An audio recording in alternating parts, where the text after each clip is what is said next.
Yes. Habari za wakati huu wa Tanzania.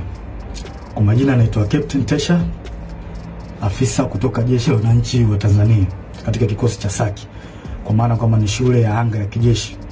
Ebana, inakuwa vipi Mwanaswahili 03 TV? Hujambo na karibu kwenye makala hizi, na kabla sisi kwenda mbele, hakisha kuwa umesubscribe, umelike na vile kushare. Sasa siku ya leo tunataka kuongelelea utambulisho wa kijana ambaye anajulikana kama Tesha. Ikumbukwe ya kuwa huyu ni kapteni katika Jeshi la Wananchi nchi jirani ya Jamhuri ya Muungano wa Tanzania, na kuna statement ambayo alitoa, na ni statement yenye utata zaidi, ambapo imetikisa hadi Jeshi la Wananchi nchi jirani ya Jamhuri ya Muungano wa Tanzania wakalazimika kutoa taarifa kuhusiana na kile ambacho alichokuwa akikisema kwa risali moja bingwa huyu ambaye anajulikana kama Tesha. Sasa jeshi la polisi lilitoa taarifa, barua waliandika hapa, ni barua aya 3 hivi. Wanasema jeshi la ulinzi la wananchi wa Tanzania JWTZ linatuarifu umma wa Watanzania kuwa kumejitokeza baadhi ya watu wanaotumia mitandao ya kijamii kuandaa maudhui yanayochochea kuliingiza jeshi katika mambo ya siasa. Aidha, baadhi ya hoja hizo zinatolewa na watu waliopo katika mazingira ya kijeshi kujinasibisha na jeshi, walioachishwa jeshi kwa tabia na mwenendo mbaya, pamoja na kujihusisha na siasa na wanaharakati.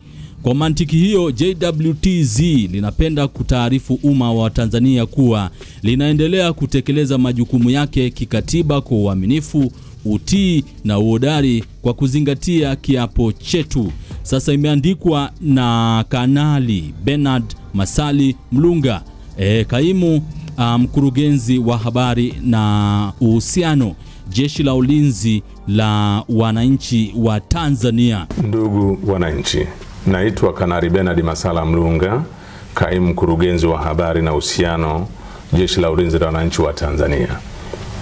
Jeshi la Ulinzi la Wananchi wa Tanzania lina utaarifu umma wa Tanzania kuwa kumejitokeza baadhi ya watu wanaotumia mitandao ya kijamii kuweka maudhui yanayochochea kuliingiza jeshi katika mambo ya siasa. Aidha, baadhi ya hoja hizo zinatolewa na watu waliopo katika mazingira ya kijeshi kujinasibisha na jeshi, walioachishwa na jeshi kwa tabia na mwenendo mbaya, pamoja na kujihusisha na siasa na wanaharakati. Kwa mantiki hiyo, Jeshi la Ulinzi la Wananchi wa Tanzania linapenda kutaarifu umma wa Tanzania kuwa linaendelea kutekeleza majukumu yake kikatiba kwa uaminifu, utii na uhodari kwa kuzingatia kiapo chetu. Asanteni. Kwa hiyo kwa wale ambao walikuwa natilia shaka uhalisia wa Captain Tesha, issue iko hivi. Sasa huyu ni Captain Tesha, ndio jina lake kamili ni John Charles Tesha. Kitambulisho JC Tesha, cheo chake ni captain, yani intake 58. Idara mkufunzi SAK, yani shule ya anga ya kijeshi Air Force. Column A code active inaonyesha yupo hai, yani jamaa yupo kazini. Sasa ni mkufunzi mtaalam wa silaha za anga. Kwa wale ambao walikuwa natilia shaka uhalisia wa jamaa huyu, sasa mmefahamishwa. Jue Captain Tesha John Tesha, intake yake ni 58, ni mkufunzi SAK Air Force tokea Julai mwaka wa 2022. Name tag yake ni JC Tesha ama John Charles Tesha. A1 katika column ni code kuwa yupo active, yani bado yuko kazini na vile yuko hai. Tarehe 25 Julai mwaka wa 2022 ni pre SAK, ni shule ya anga ya kijeshi. Huyu captain ni mkufunzi mtaalam wa silaha za anga.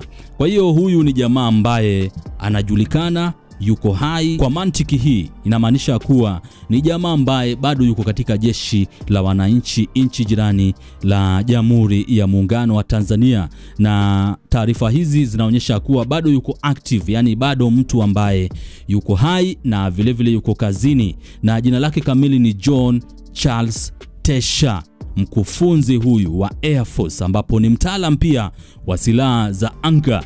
Kwa hiyo kwa wale ambao walikuwa wanasema ya kuwa hii imetengezwa na akili mnemba ama akili mnemba AI, ole wenu. Kwa hiyo hii ni taarifa ambayo ilitolewa na Jeshi la Ulinzi la Wanatanzania wakijaribu kusema kuwa wao wanafanya kazi kwa utiifu na wanafuata zile sheria ambazo zimewekwa pale. Sasa ni kama walikuwa wanajaribu kukana ama kumkana jamaa huyu ambaye anajulikana kama Tesha, na wengine wakaanza kusema kuwa huyu ni kijana wa Chadema ambaye alivalia sare za kijeshi, lakini kulikuwa na uhalisia fulani kumuonyesha ya kuwa huyu kweli ni mwanajeshi kutoka Jeshi la Wananchi nchi jirani ya Jamhuri ya Muungano wa Tanzania. Sasa kuna nyaraka tofauti ambazo zimetembea zikionyesha utambulisho wa kijana huyu ambaye anajulikana kama Tesha. Kusomea kidogo ndiangalia upate kujua hali halisi huyu Tesha ni nani na jina lake kamili ni ipi, na vile anafanya nini katika Jeshi la Wananchi nchi jirani ya Jamhuri ya Muungano wa Tanzania. Kwa maana kuna wengi ambao walikuwa nadhani ya kuwa hii ni video ambayo imetengezwa na akili mnemba maarufu kama AI, na AI unaijua, kwa maana AI imetumika kutengeza maudhui tofauti. Kuna wakati fulani unaweza pata kama mtu yuko katika video anaongea, lakini si yule mtu ambaye tunamfahamu ama yule ambaye tunamtarajia. Kwa hiyo akili mnemba kwa Kiingereza inajulikana kama Artificial Intelligence, yani kiufupi ni AI.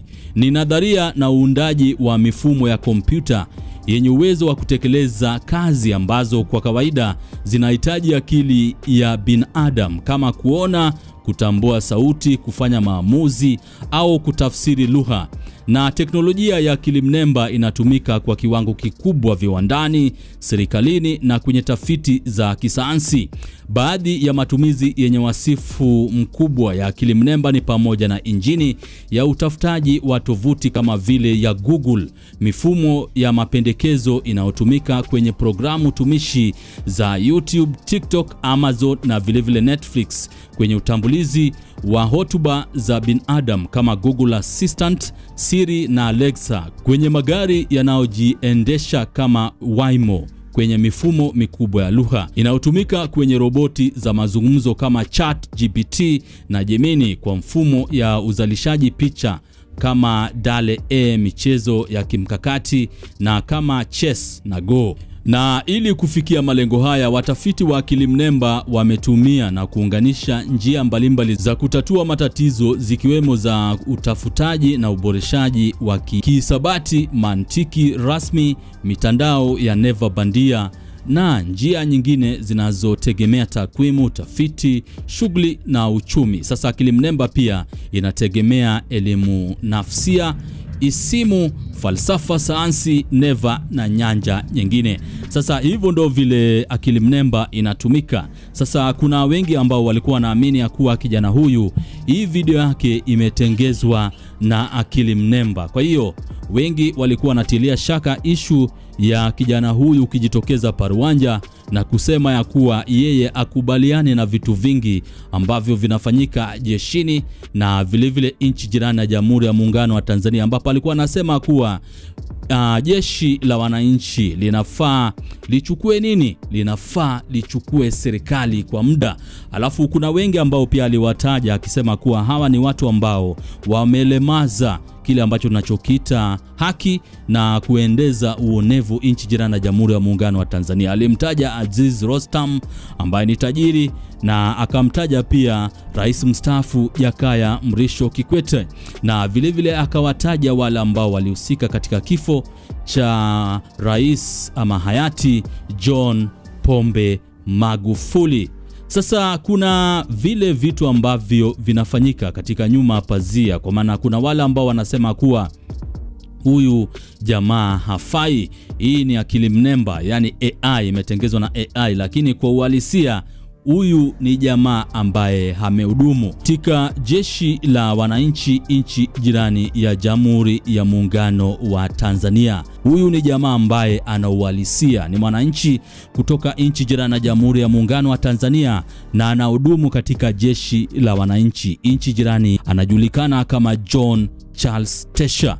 Kwa hiyo kwa wale ambao wanatufuatilia kwa karibu zaidi, asanteni sana kwa kutuheshimisha. Tumeshafikisha subscribers zaidi ya 10,000. Kwa hiyo muendelee kusubscribe, kulike na vile vile kushare makala ambazo tunaweka kwenye mitandao ya kijamii Facebook, Instagram na Twitter. Shukran jidan. Marhaba habib, tunawapenda zaidi, na usisahau kucomment hapo chini uniambie unajisije kutokana na ile hali ya kijana huyu kujitokeza Parwanja, kijana wa jeshi la wananchi, na kusema kuwa yeye akubaliani na chochote ambacho kinaendelea nchini, lakini bado na waheshimu viongozi wake jeshini kwa manufaa yao binafsi. Ikitokea mikataba ambayo ina manufaa kwa nchi, wao wanaingilia kati, wanaichukua wao na wanajinufaisha wao. Wananchi msitegemea kuendelea hapo, mtapata shida. Nashangaa tu changamoto haziishi hospitalini, dawa za wagonjwa. Hivi kweli nchi yetu mpaka ilipofikia mpaka leo tunahangaika na dawa za wagonjwa kweli? Hii haileti picha nzuri kwa kweli. Yaani baada ya kwenda mbele kama taifa tunarudi nyuma. Na hawa watu sio kwa kuvumilia. Kikwete sio mtu wa kuvumilia kabisa. Na tusione haya kueleza ukweli. Tusione haya kueleza ukweli katika jambo hili. Hawa watu sio wazuri. Na kwa mujibu wa Humphrey Polepole aliweza kuelezea vizuri ile jambo, kwamba hawa watu walikuwepo tangu kipindi cha Mwalimu Nyerere. Na waliweza kutaka kujaribu kurubuni uchaguzi wa mwaka 1995. Walitaka waingie wao kwenye huo uchaguzi. Unaweza mkaona sasa namna hawa watu waliokopo na watu hatari. Hawa watu hawakubaliki, na tusikubali kama taifa. Tusikubali kwa ruhusu hao, kwa sababu hawa watu wakiendelea kuwepo, wakiendelea kushika hizi nyazi, tusitegemee kupata maendeleo. Tusitegemee kabisa. Na tuambiane ukweli wa Tanzania. Na ukweli siku zote tukiambiana ukweli, ukweli unaponya taifa. Kwa kila mtu akikaa kimya, kuogopa sijui, haitosaidia. Tutazidi kurudi nyuma. Hata mfanye kazi vipi my friend, mtaletewa makodi ya ajabu, mtaletewa hiki, hata faida yenyewe kwenye biashara yako hutaiona. Na ndivyo kinachoendelea hata sasa hivi. Mnajionea wenyewe. Kwa hiyo hawa watu CCM, hawa mtandao sio watu wazuri. Sio watu wazuri kabisa. Wadhibitiwe. Wanalihujumu taifa. Kabisa. Wanalihujumu taifa hawa watu. Wachukuliwe hatua kali. Wadhibitiwe kabisa. Na muda mwingine wanajaribu kutafuta zile sehemu ambazo zina nguvu. Mfano kama jeshi letu. Jeshi letu still bado lipo imara sana. Lipo imara sana. Wao wenyewe wanaona hii ni sehemu pekee ambayo wanaweza wakajifichia au wakapita huko kurahisisha mambo yao. Mfano mambo ya uchaguzi. Wanajua kwamba wakitumia jeshi wanaweza wakapitisha mambo yao. Na hili swala sio zuri. Na mimi ningependa nimshauri afanye CDF awe makini sana hawa watu. Asipokuwa makini nao tutalipoteza hili taifa. Watanzania hawatakuwa na sehemu nyingine ya kulilia. Sehemu pekee iliyobaki sasa hivi ni kwenye jeshi. Jeshi ndio sambo iko strong mpaka muda huu. Hizo sehemu nyingine, sio mahakama, polisi, tayari Watanzania hawaziamini. Na huo ndio ukweli. Tusifiche mambo hapa. Huo ndio ukweli. Tusifiche mambo. Hebu fanya CDF, naomba tuangalie kitu kimoja. Na wenzangu tunaweza mkapata tafakari kidogo hapa. Tunajua katika jeshi letu kuna watu wa aina mbalimbali. Wako wengi sana. Kuna waumini wa Askofu Gwajima. Kuna watu ambao pia walikuwa wanampenda Magufuli.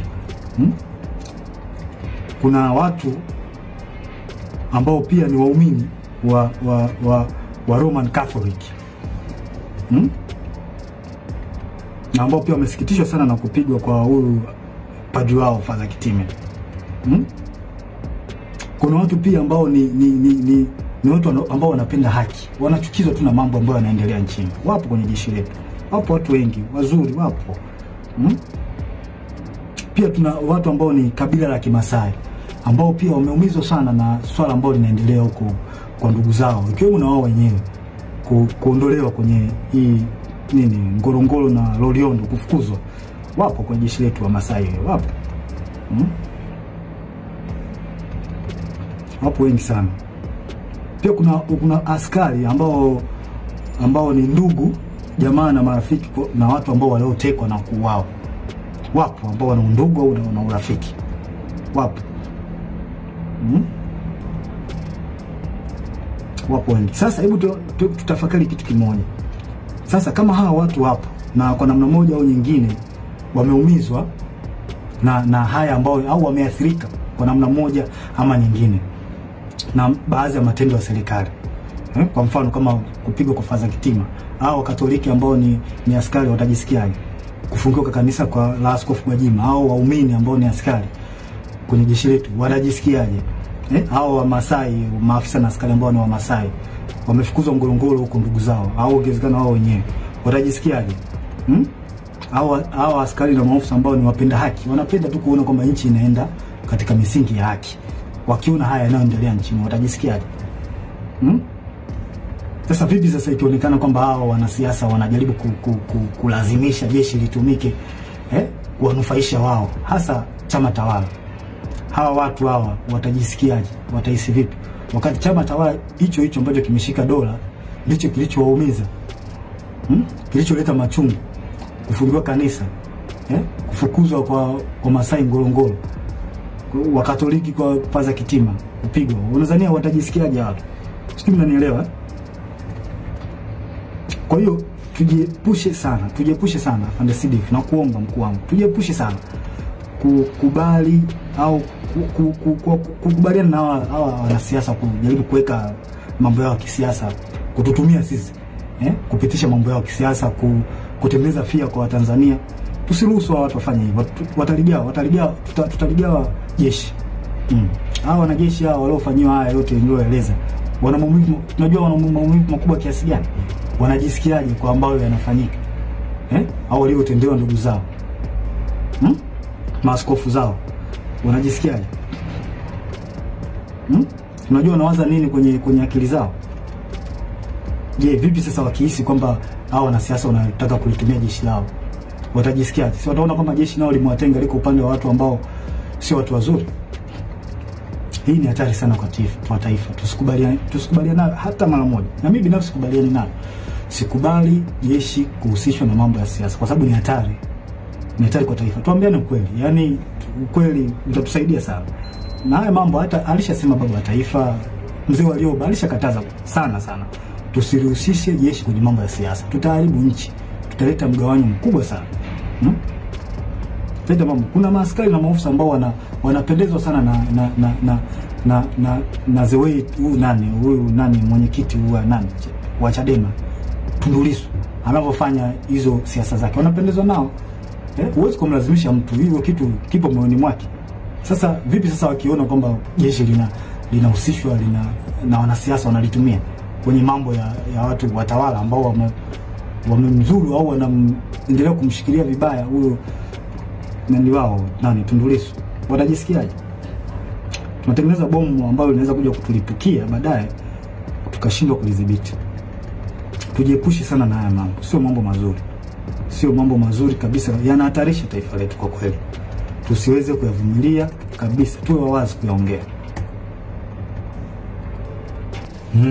Sasa huu ni ushauri wangu kwanza tusidanganye kwamba wananchi hawajui kinachoendelea.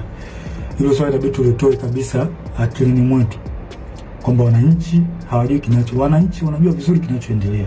Tusijidanganye kwa hili. Kwanza nashauri kitu cha kwanza, jeshi lichukue nchi na kufanya mambo yafuatayo. Tuzuie uchaguzi. Afande Sidif, na kushauri zuia uchaguzi. Huu uchaguzi una mtego mkubwa sana. Umekiuka sheria, katiba ya nchi. Na sisi pekee upande wetu ndio tunaweza kuzuia. Neki hawawezi kwa sababu nao wanatufaika katika hili. Kwa mkuu wangu na kushauri usiingie kwenye mtego wa kuruhusu huu uchaguzi kufanyika. Na kama tukiruhusu tutakuwa tumekosea sana wa Tanzania. Huu uchaguzi una makashfa mengi, kashfa za rushwa, ubabaishaji kwenye kila sehemu, ubabaishaji. Sheria zinavunjwa. Hivi tujiulize, unaingia kwenye uchaguzi taifa likiwa limegawanyika? Hivi hatuoni haya mambo, hatuoni au tumeziba masikio yetu kwamba taifa limegawanyika? mkuu, tusiruhusu. Taifa limegawanyika. Hili swala halina kificho, linaelezeka na linaonekana. Viongozi wa dini wameshauri, mzee wa Rioba, mzee Butiku, wameshauri sana juu ya haya mambo. Lakini watawala wameendelea kuwa na viburi, hawataki kuwasikiliza. Japo hawa wanashauri vitu vya msingi, hawataki kuwasikiliza. Maana yake nini? Kipi kinafichwa mpaka kulazimisha uchaguzi? Kipi kipo Ikulu ambacho kinalazimisha uchaguzi kufanyika? Mnaficha makosa yenu, hamtaki makosa yenu watu wengine wakichukua nchi makosa yenu yasijulikane. Kwa hili hamtoki. Hivi tunaingia kwenye uchaguzi tukiwa na kashfa kubwa nzito, wizi wa kula. Na kwa nini kauli nzito kama Mheshimiwa Polepole, ambapo NIDA amesema kwamba NIDA na NEC na sisi zimeunganishwa pamoja?